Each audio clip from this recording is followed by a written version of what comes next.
Hello? What time is it? No, it's not adventure time. It is time for generation number 4. In case you haven't seen the other 3 videos in this series, I am going through each generation of Pokemon and talking about my opinions on every single Pokemon in that generation. And we're on Gen 4. This has been a video that I've kind of been nervous about a little bit. Gen 4 is the only generation that I didn't play immediately as soon as it came out, because when it came out I was super duper busy taking like all college level classes in high school while also juggling like 6 extracurricular activities including National Honor Society and trying to get straight A's, and oh my god, it was very stressful. But as soon as I was able to have a life again, I played Gen 4. Although the Gen 4 games are one of the ones I've replayed the most recently, I haven't played them through as much as I have the other games. That being said, a lot of the Pokemon in Gen 4 are in a whole bunch of other generations, and I've used them throughout different playthroughs of different games. So I'm gonna get started. Yeah! Turtwig I used to really not like at all, and a lot of you in the comments told me like, what? You don't like Turtwig? So I did a playthrough of Gen 4 with Turtwig at the request of you guys, and okay, you're right, Turtwig is actually pretty cute and pretty cool. I still don't like Groudle though. It's awkward. It's an awkward middle stage. Torterra is awesome though. The idea of having a world turtle Pokemon with an actual like tree on its back, very cool. Chimchar is cute, but the little fire on its butt is a little weird. Monferno is the coolest middle stage of the starters in this generation. I really like its design and could definitely see myself like running around with one of these. I really like Infernape as a Pokemon, but I don't love its design. I feel like there's a little bit too much going on. Like it's got the little spirally thingies on it, and then it's got fire, and then it's got all these different colors like with the blue little bits. Nimi, are you gonna drink my tea? Piplup is super cute, and because it's a water type Pokemon, and I would usually start with water type Pokemon like when I was first playing Pokemon, I ended up starting with this one when I played Gen 4, and it was adorable until it evolved. Prinplup looks like someone tried to take King Dedede from Kirby and turn it into a Pokemon, and somewhere along the way they just got kind of lost and we got Prinplup. It's just awful. Like, oh no. Thank goodness at least it turns into a Empoleon. At least has the water steel typing, which is very cool, and it has a pretty unique design, so I like it much better than its middle stage. Starly is cute. It looks a lot like Pidgey, except its eyes kind of look like it's kind of dead inside a little bit. In a cute way. Staravia kind of reminds me of the seagulls from Finding Nemo. I don't know what it is. I think it's because it's like trying to be kind of tough, but it's cute, and also its eyes are still doing that like. Then Staraptor gets an emo haircut and becomes super cool. Bidoof is like the king of memes, and for that reason, you really can't hate it. Bibarel was like the ultimate HM slave because this generation, oh boy, it was big on HMs. You had to have like all of them, all of the time. Some people would have 2 Bibarels on their team just to be able to deal with all the HMs that you need for this game. Yay, Gen 4! Kricketot is really cute, but I wish it was a little more useful. Maybe if the sound typing had ever become an actual thing, but without having an actual sound typing, it's just kind of there. Kricketune kind of has the same thing going on, though I did catch a shiny Kricketune, which was gold, and that's pretty awesome. Shinx is super cute and is basically like a little blue Simba, and I love it. And then Luxio is like that like cat teenager that's like, no mom, I'm not cute anymore, I'm trying to be cool now, gosh. Luxray goes like full edgelord lion. I feel like a lot of the Pokemon in Gen 4 are kind of edgelords. Maybe it was just a phase that Pokemon was going through, but I mean, I kind of dig it. But it was super cute, and I remember getting one and training it up and not realizing it would evolve into Roselia, and when it did, I was super excited because I played through quite a few times of Gen 3 with Roselia on my team. Guess I'm gonna have another playthrough with Roselia, and I wasn't even upset because I was just like, so surprised and excited that they were giving Roselia, a Pokemon that I really like, more love. And then Roserade, what? Roserade is amazing. That design is fantastic. It's like a garden knight. I'm just like, yes, 100% yes. I already loved Roselia, so Roserade is just like queen. She's amazing. Or he, it could be a he. Cranidos is pretty cool.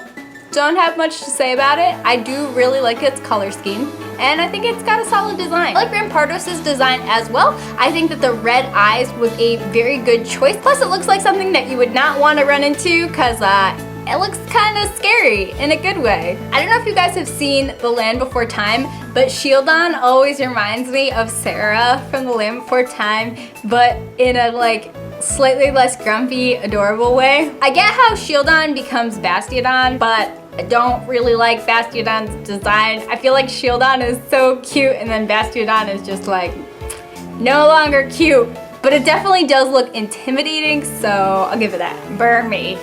Oh no, Burmy. I do not like this Pokemon at all. Just boring and dumb and weak. There's like nothing going for Burmy, like nothing. Wormadam has like a bunch of different forms and that's supposed to be cool. It's not cool. It's just not. And then Mothim is just kind of there. Like there are so many other bug type Pokemon that are cooler than it. So it's not even on the radar. Speaking of cooler bug type Pokemon, Combi. The fact that you need a female Combi in order for it to evolve was very awesome for them to include. It's like the whole queen bee type of thing going on. This started in Gen 4. It was really interesting to see them kind of like take that into account with evolution. Vespiquen is very intimidating, and the fact that they're all girls is like girl power. Pachirisu is the Pikachu clone of this generation. It is very, very adorable, and I love what they're doing with the color scheme. However, it's not a particularly useful Pokemon. Like, I would never really have one on a team. I just like it because it's cute. Weasel reminds me of like a water version of Tails from Sonic, where it's got like those two tails where instead of having the tails make it fly, it's like its tails make it go through the water.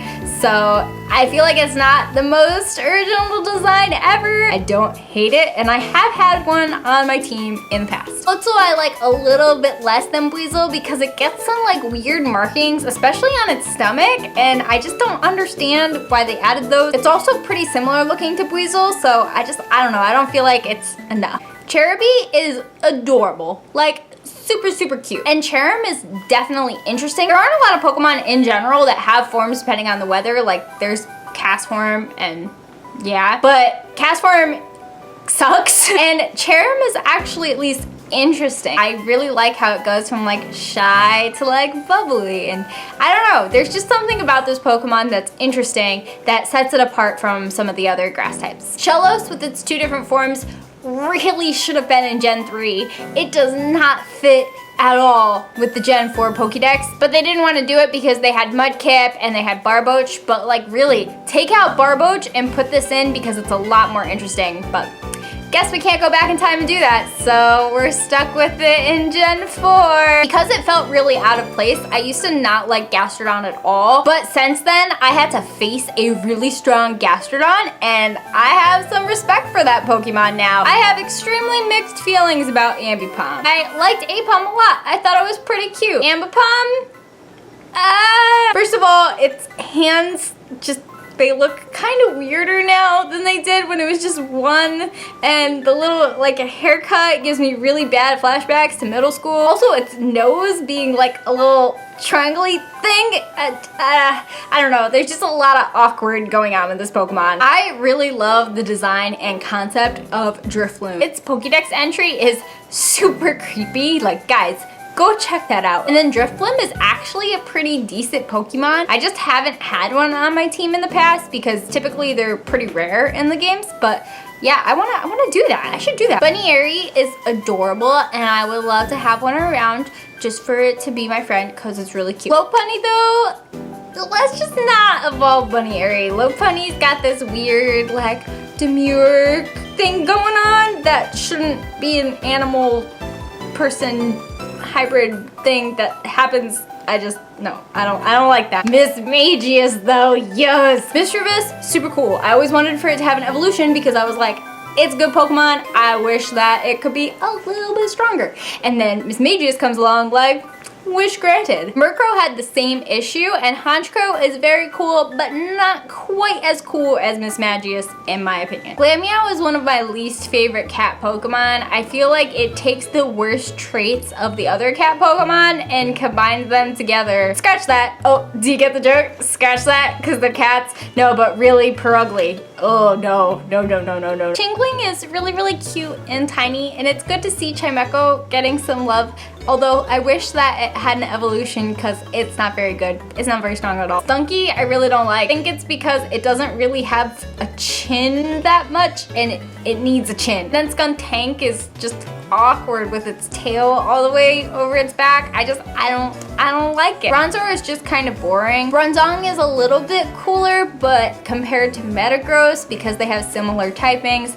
I'm gonna pick Metagross over Bronzong. Bonsly is really cute. I love its name because it's like bonsai, but also sly because it's like it's being sneaky with its typing. Like it's kind of like how Sudowoodo has that type of naming thing going on, and I think that works really well. Mime Jr. made clowns cute, and that is quite the feat. I'm a huge fan of Chansey's line in general, so Happiny is like super duper cute and adorable, and I love its little hair thing, and yes. Chatot kind of feels like an unnecessary Pokemon. I feel like it would do better in a different generation. It doesn't feel like it belongs here. Spiritomb is an extremely interesting Pokemon with a lot of lore. It has a lot going for it. I think that Gibble's design is one of the best of the first stages of the pseudo-legendaries. I love the way its mouth is just like giant. It looks like this little tiny shark thing, like a land shark. I can just picture it eating all the time, just being constantly hungry, and that's both adorable and mildly terrifying, which is exactly what it should be. Gabite is definitely the stage of this Pokemon that I like the least, just because it's just a mini Garchomp. Garchomp is one of the coolest, best designed Pokemon.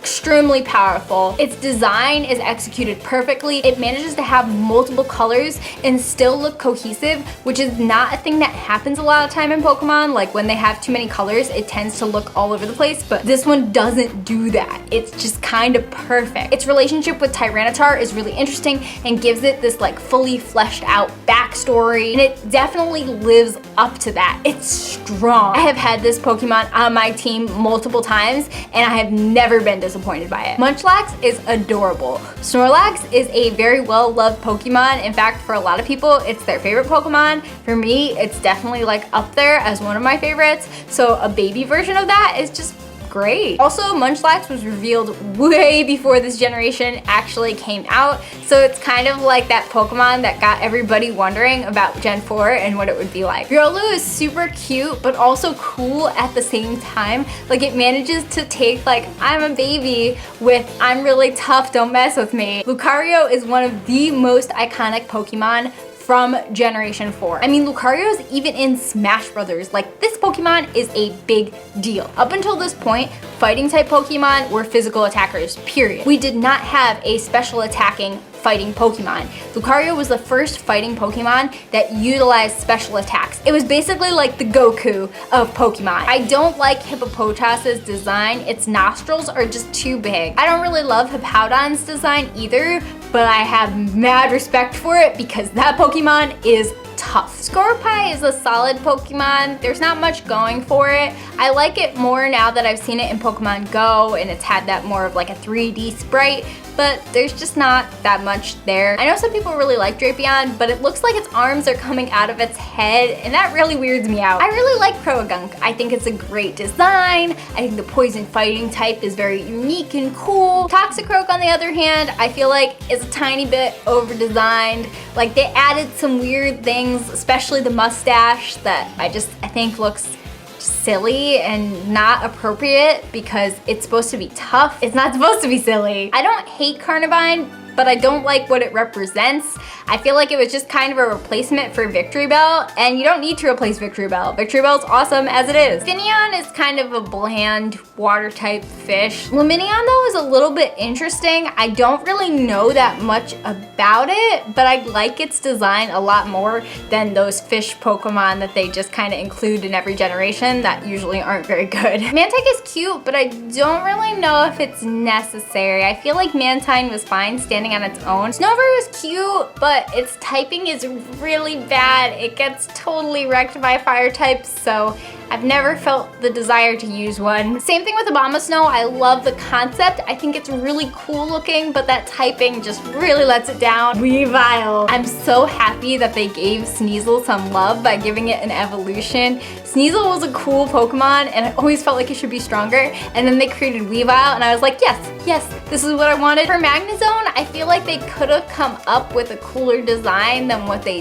did, but I'm glad that they gave Magneton an evolution because I feel like the electric steel typing is really interesting. I don't like Licky Licky. I didn't really love Lickitung, but I really don't like Licky Licky. Rhyperior is not what I would expect Rhydon to evolve into, and I feel like they could have come up with a potentially better design. That being said, I do really like Rhyperior, and I appreciate that they made Rhydon a little bit more useful by giving it an evolution. Tangrowth is definitely interesting. I'm glad that they gave Tangela an evolution because it was just kind of there, but with Tangrowth, it at least gets a little more powerful. I feel like Electivire does not get enough love. Like, this is the perfect evolution for Electabuzz.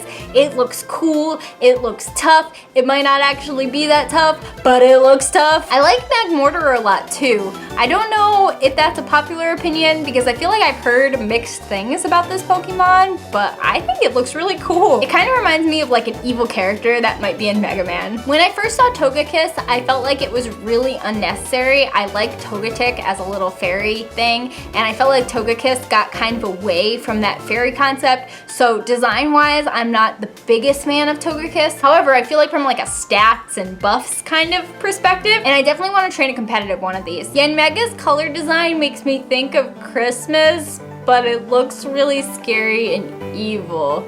They could have done something better with this Pokemon. I love Eevee like the majority of the fan base, so whenever it has an evolution, I'm happy. And Leafeon looks absolutely beautiful. I wish it was a little bit stronger, but I love its design. Glaceon I don't love quite as much. I feel like they could have done a little bit more with the ice typing, like maybe it had like icicle spines going down its back or something cool like that. I feel like they made it too soft and I wanted it to be a little bit, I don't know, cooler looking because it's an ice type. Tea break.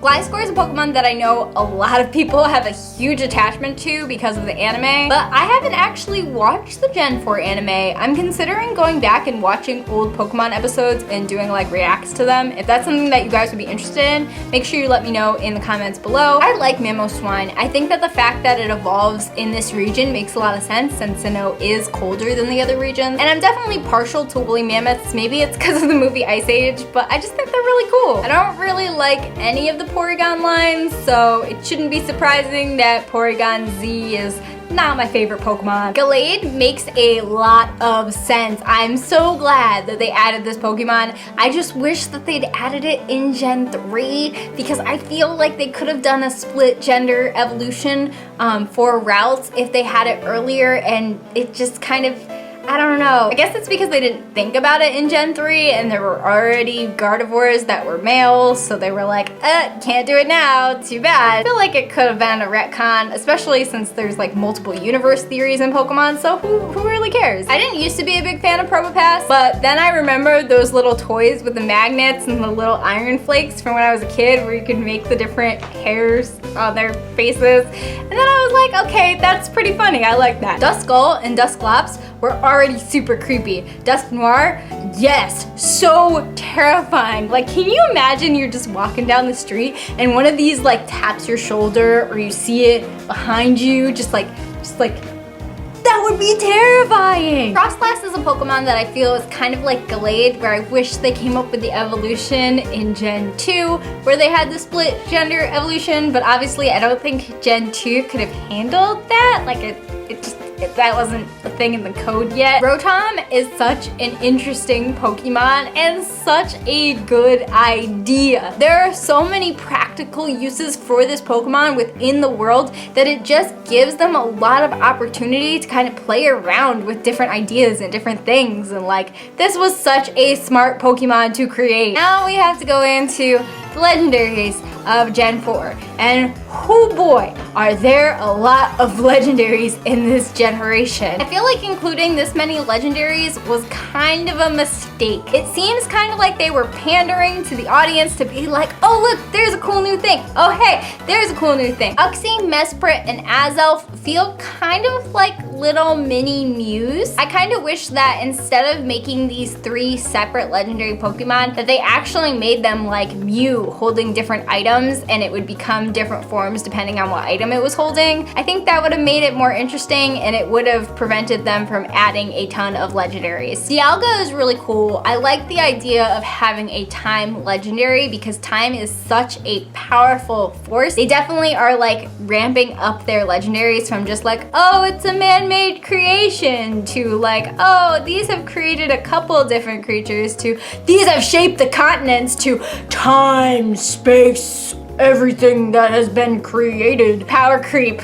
to the max. I like Palkia a lot too with the whole space thing, but again, it's got the similar like power creep thing going on. Heatran kind of felt like a weird legendary to me. I just don't really like it. I don't feel like it's got a lot going for it. Regigigas though, I feel like is a cool concept, like this ultimate golem that's kind of ruling over the others. Also, its location in the Pokemon world being kind of central to different regions, it definitely kind of sparked the whole Poke-Earth theory. Giratina is a masterful Pokemon. Like the fact that they just kind of took the concept of the devil and put it into Pokemon, but I feel like they actually really do this concept justice. Like it would be very easy for this to go cartoonish and kind of silly, but no, they lean into the darkness of this Pokemon and it's really good. Cresselia is a really beautiful, elegant Pokemon, but I don't feel like it has a lot going for it. Cresselia just feels like it's kind of there, and even though it's really pretty and I like the design of it,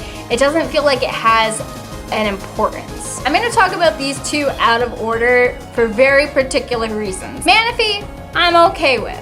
I'm not great with it, I'm okay with it. This could be another Pokemon where they give Mew an item and it looks slightly different. And Fione, just no, it looks almost exactly the same. What is the point of this Pokemon? It's really just like a Pokédex entry. Like, Darkrai is really cool looking, but I don't really feel like it needed to be a legendary Pokemon. It's kind of trying to do the same thing that Giratina does, but it doesn't do it as well as Giratina. Shaman is adorable. I really like that it has 2 forms. That definitely makes it a little more interesting. However, it's also trying to do the same thing that Celebi does. So I don't see the point of having it as a Pokemon. Like they could have easily just replaced it with Celebi. It has that time aspect of it that Dialga is supposed to represent, so I can see maybe why they wouldn't want to include it in this generation, but it's mostly because this generation is already overlapping a whole bunch of other concepts. I feel like rather than introduce all of these new legendaries, they could have just used legendaries that they already had. Like there was already huge hype built about some of the older legendaries, instead of just being like,